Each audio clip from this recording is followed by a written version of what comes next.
Olá, sejam bem-vindos a mais uma aula da Escola Bíblica Espada do Espírito. Nós estamos aí ensinando sobre o reino de Deus, sobre o governo, não o governo humano, mas o governo daquele que é todo-poderoso, que governa todas as coisas. E nós vamos orar para iniciar essa segunda aula, a segunda parte desse módulo, para que o Espírito Santo tenha total liberdade de agir, de te tocar, de nos transformar, de nos convencer, que esse é o papel dele, amém? Então vamos orar. Pai, eu quero te dar graças nesse momento, pelo privilégio, Senhor, de estarmos expostos à sua palavra.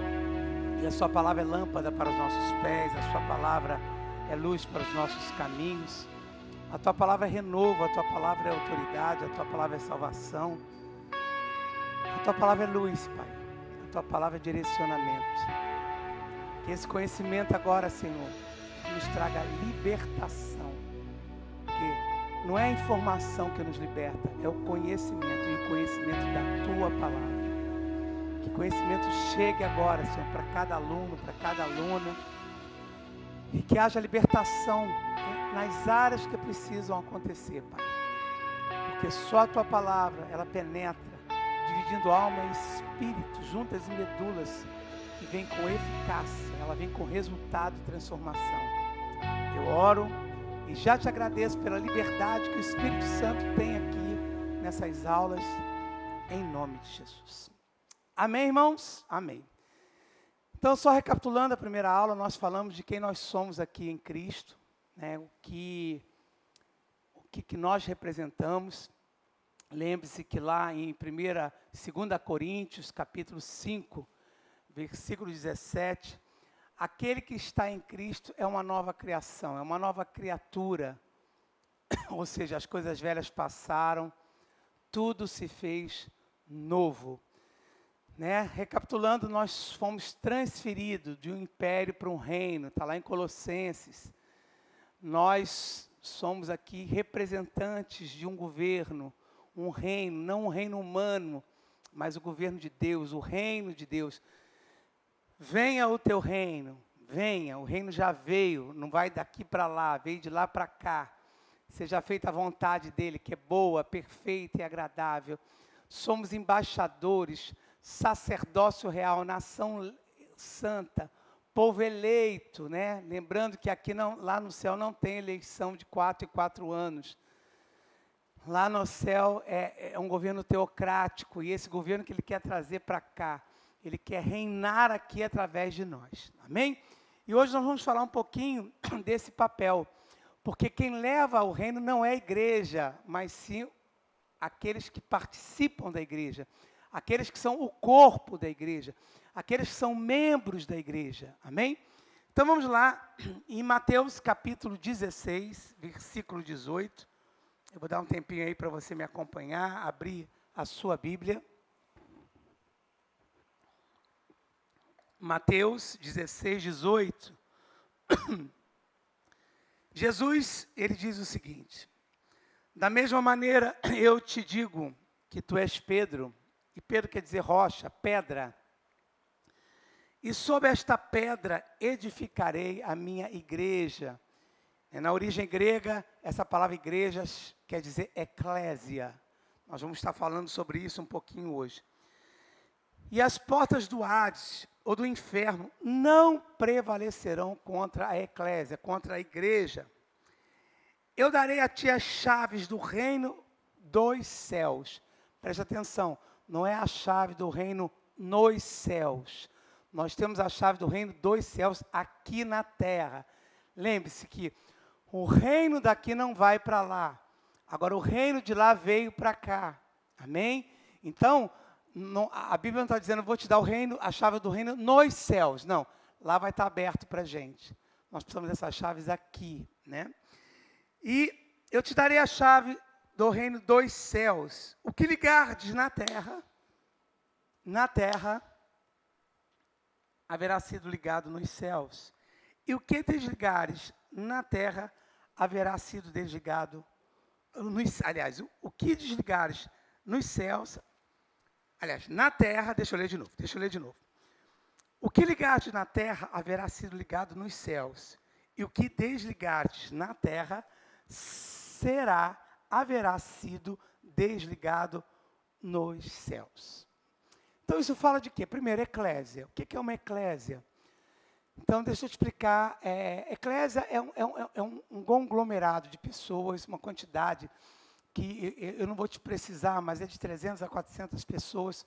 Toda vez que um reino ou um império alcançava uma região, por exemplo, na época de Jesus, quem era o império que predominava? O Império Romano. Depois que eles conquistavam aquele espaço, aquela área, aquele país, aquele território, eles pegavam essas pessoas, essas 300 a 400 pessoas, e essa comitiva, ela era chamada eclésia. E qual era o papel deles? Ali existia pessoas, médicos, políticos, cultura, pessoas de arte, professores, educadores, religiosos, enfim. Aquela comitiva era enviada para aquele território para implantar a cultura daquele que conquistou. Então, por exemplo, um americano pode chegar aqui no Brasil, mas a cultura dele é americana. A cultura dele não muda, né, por ele ter chegado no Brasil. E o papel da eclésia, da igreja, qual é? Implantar uma cultura do céu aqui na terra. Então, nós precisamos, né, o que Jesus fez? Ele não deixou de cumprir as leis, ele não deixou de cumprir, né, de submeter ao governo que reinava na época dele. Mas ele trouxe um novo governo, ele trouxe uma nova maneira de viver, ele trouxe uma nova cultura. E isso foi tão forte, irmãos, que dividiu a terra, né, em dois tempos, antes de Cristo e depois de Cristo. Dividiu o calendário da terra. Olha que coisa tremenda. E você vai ver de Mateus, durante o Evangelho de Mateus, Mateus vai revelar algumas coisas do reino. E a importância do reino, ela é tão poderosa, que eu te convido para ir lá em Atos, capítulo 1. Jesus já tinha ressuscitado, e ele passou aqui 40 dias, ensinando os discípulos, né, confirmando, testificando tudo aquilo que ele tinha ensinado. Diz assim, Atos, capítulo 1, versículo 1. Quem escreveu esse livro foi o apóstolo Lucas. Esse livro é um livro que testemunha os atos, as atitudes, né? Porque Lucas não foi um dos apóstolos, né? Ele conviveu com Paulo, ele conviveu com testemunhos, com pessoas que viveram os milagres, com pessoas que testemunharam, ou seja, testemunha o quê? Comprovam fatos. E esses fatos estão relatados aqui nesse livro. Então ele diz assim, meu primeiro livro, caro Teófilo, escrevi a respeito de tudo que Jesus começou a realizar e ensinar. Então deixa eu te ensinar uma coisa. O reino, ele ensina, mas ele realiza. Ele transforma. Versículo 2. Até o dia em que foi elevado aos céus, logo após haver entregue seus mandamentos, por intermédio do Espírito Santo aos apóstolos que havia escolhido. Porque esses ensinamentos seriam levados, como chegaram até a gente, está chegando até você. Agora preste atenção no versículo 3. Depois do seu martírio, Jesus apareceu e apresentou-se a eles e deu-lhes muitas provas incontestáveis da sua ressurreição. Então, essa ressurreição, ela foi provada, ela foi comprovada, ela foi testificada, ela foi testemunhada por várias pessoas. Aparecendo por um período de 40 dias seguidos e ensinando-lhes acerca do quê? Do reino de Deus. Olha que coisa maravilhosa. Então, a importância desse governo era tão grande que Jesus, depois que ressuscitou, ele ficou aqui 40 dias testemunhando e ensinando o reino, porque ele quer que venha o reino, esse reino já veio aqui na terra, como você vai ver no céu. Porque no céu já está tudo pronto. Você precisa trazer esse reino para viver aqui. Vamos lá em 1 Coríntios capítulo 15. Olha que coisa maravilhosa.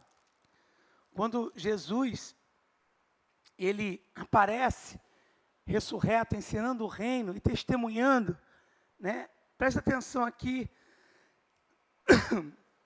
1 Coríntios 15, 3 diz assim: porquanto o que primeiramente vos transmiti foi o que também recebi, o apóstolo Paulo dizendo, que Cristo morreu pelos nossos pecados. Aleluia. Segundo as Escrituras, já estava escrito pelos profetas.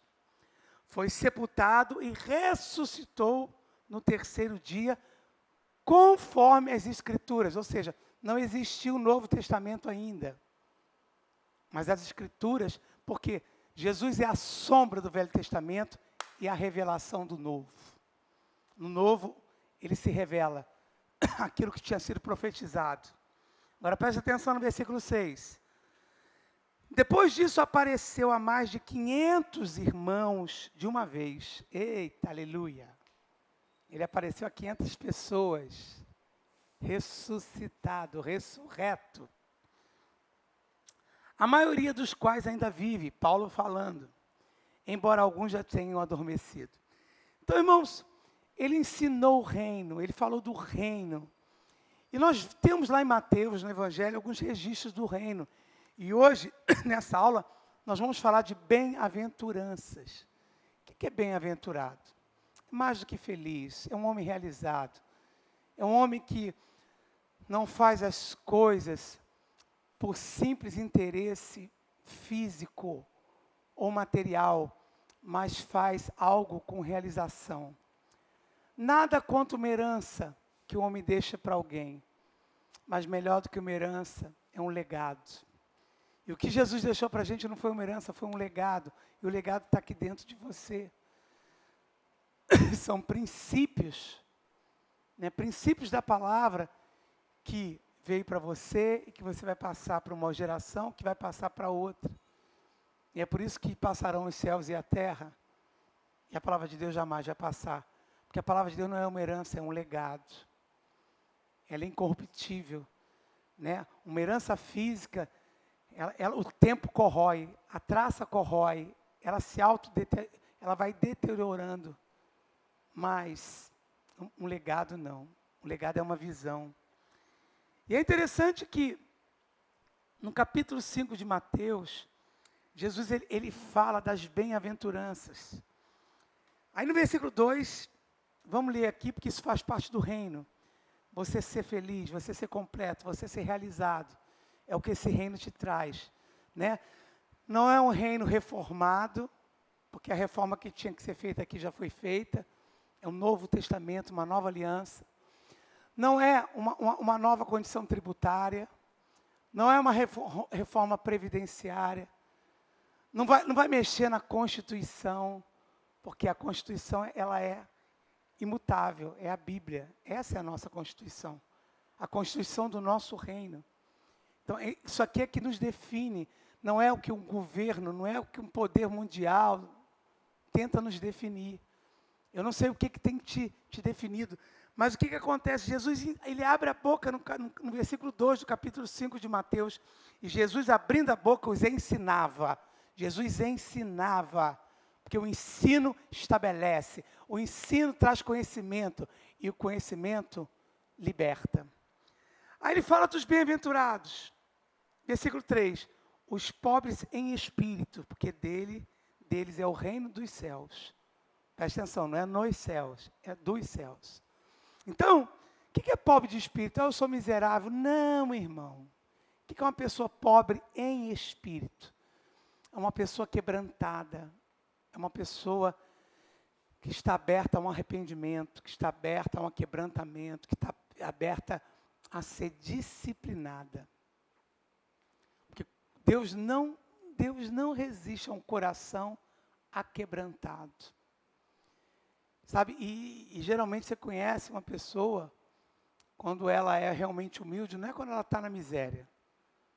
Porque na miséria, numa separação, numa enfermidade, a nossa tendência é ficar abatido e a gente, automaticamente, o nosso espírito fica um pouco abalado.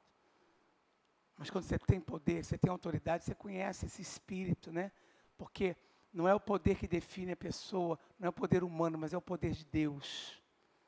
Você não é definido pela vaidade humana, você não é definido pela tua conta bancária, você não é definido pelo status que você tem no teu trabalho, você é definido pela palavra.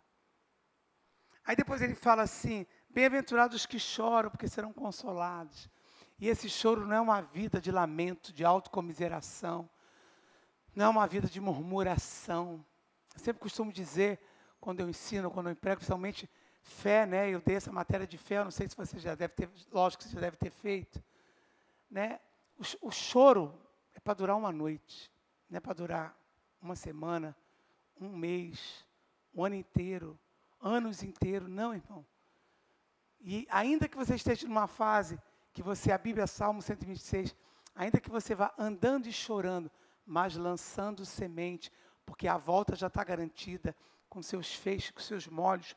Eu vou ler para você aqui, Salmo 126, preste atenção, sabe, você pode estar até no momento de choro, mas você tem consolo, porque você tem o Espírito Santo. E você vai ter uma aula do Espírito Santo.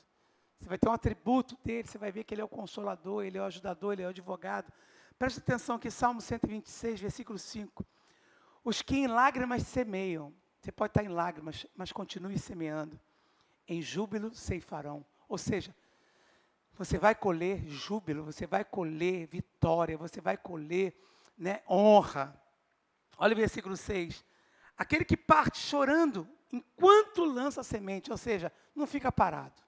Luta, levanta, né, se exercita, continua andando. Retornará, porque tem um retorno. Você vai andando, mas você vai voltar. Retornará entoando cânticos de louvor. Você vai voltar louvando, adorando, exaltando e trazendo os seus feixes, ou seja, a sua colheita. Então, esse choro é um choro de compaixão pelas pessoas. É um choro do que estão fazendo com a terra, com a humanidade. Aí ele entra, bem-aventurado os humildes, porque herdarão a terra.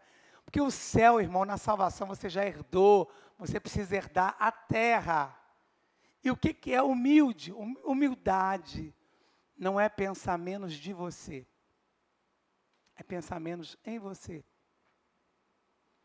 É se enquadrar no propósito para aquilo que você foi criado. Aí ele diz assim, bem-aventurados que têm fome e sede de justiça, porque serão fartos. E essa fome e sede de justiça não é justiça sua, não é justiça do outro, não é julgar. Nós não somos justiça em Cristo, porque a justiça é dele para nós. Porque nós não merecemos ser justificados. Nós fomos pela misericórdia.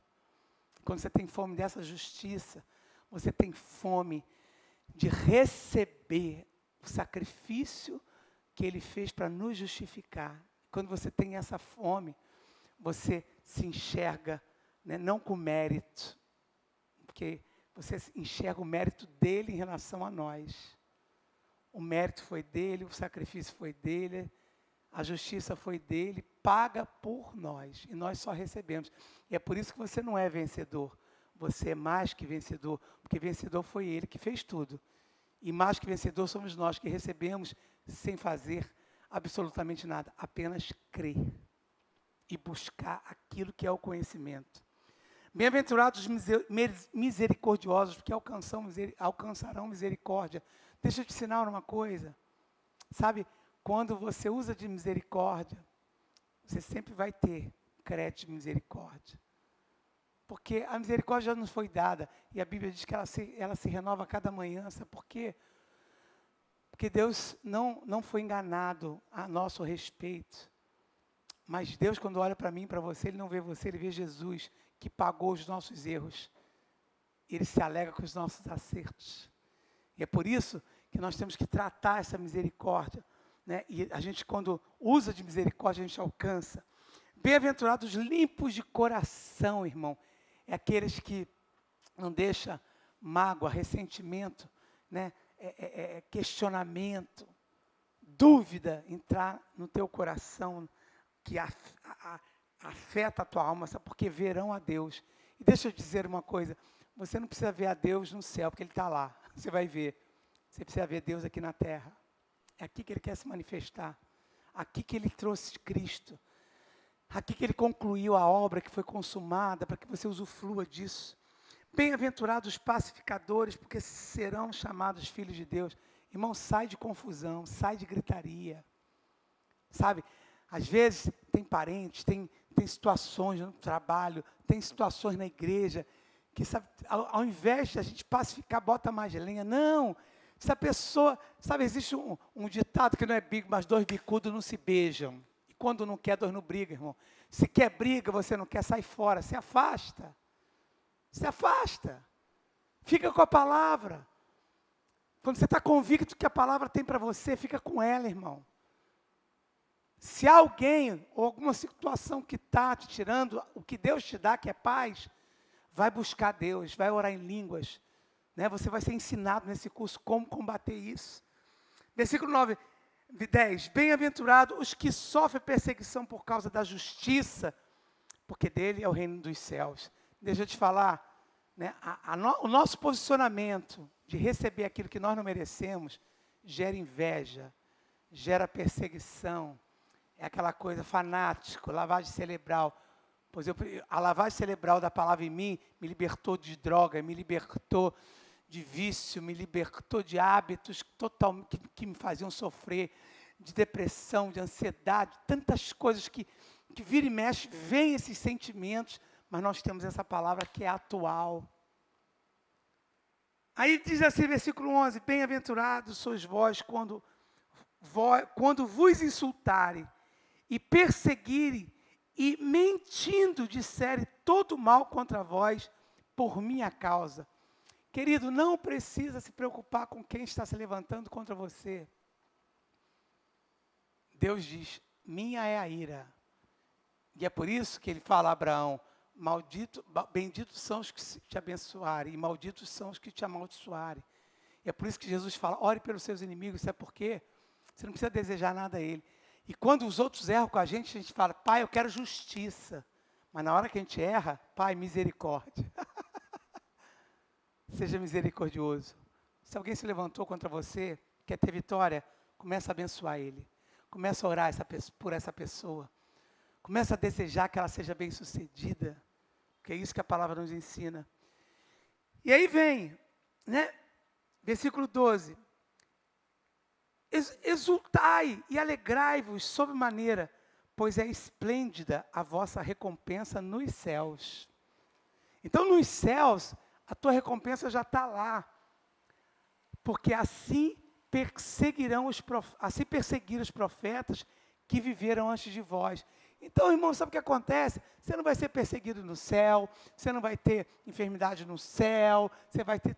Aqui nós estamos sujeitos a isso. E é aqui que nós precisamos viver o reino dos céus. Porque nos céus já está tudo pronto. Então, presta atenção. Eu te convido, nessa aula, a fazer uma reflexão. Né? Como que esse reino tem gerado em sua vida? Porque aqui, ele está ensinando, né, o que nós precisamos viver aqui na terra. E a vontade de Jesus qual é? Né? Quando nós vamos lá para o Pai Nosso, Mateus capítulo 6, ele nos dá um modelo de oração. Por essa razão, vós orareis. Pai Nosso que está nos céus, o Pai está lá. Santificado é o nome, ele te deu um nome, ele separou o nome que te deu. Você é um porta-voz do nome de Cristo aqui. Aí sabe o que acontece? Ele diz assim, olha, vou ensinar vocês, venha o teu reino. Deixa eu te falar, já veio. O reino está em nós. A igreja não é o reino, quem leva o reino são os membros da igreja. E aí, o que você precisa entender? Qual o reino que está te regendo? Quais são, né, as leis que estão te regendo? Regendo a tua casa, regendo a tua alma, regendo os seus pensamentos. Qual é, irmão? Eu deixo essa reflexão para você nessa matéria.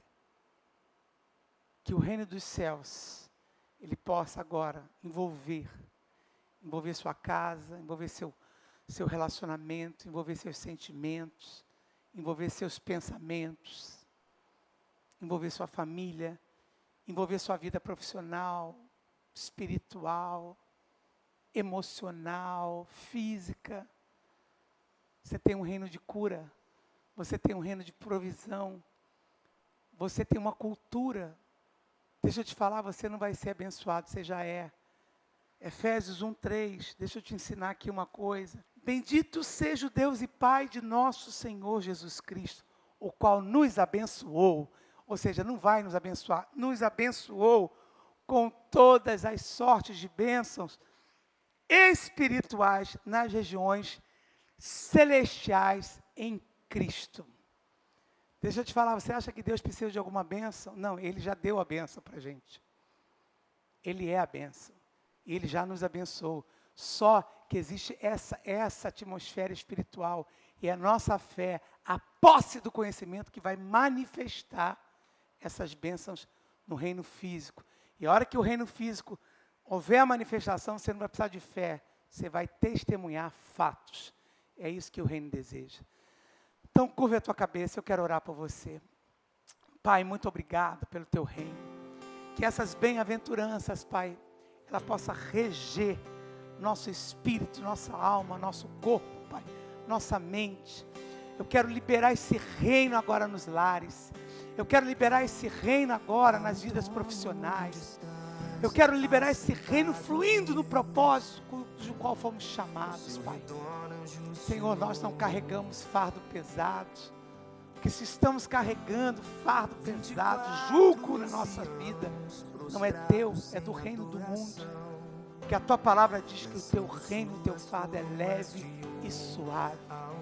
Eu declaro sobre esse aluno, sobre essa aluna, uma nova visão, Senhor, uma nova cultura. Eclésia, leve a cultura, viva a cultura do reino dos céus aqui na terra. Que você possa abrir a tua mente agora, tua visão das regiões celestes, para que ela se manifeste nas regiões físicas. Eu te abençoo, eu declaro o reino de Deus movendo todas as áreas da tua vida, em nome de Jesus. Amém? Fica com essa palavra e até a próxima aula.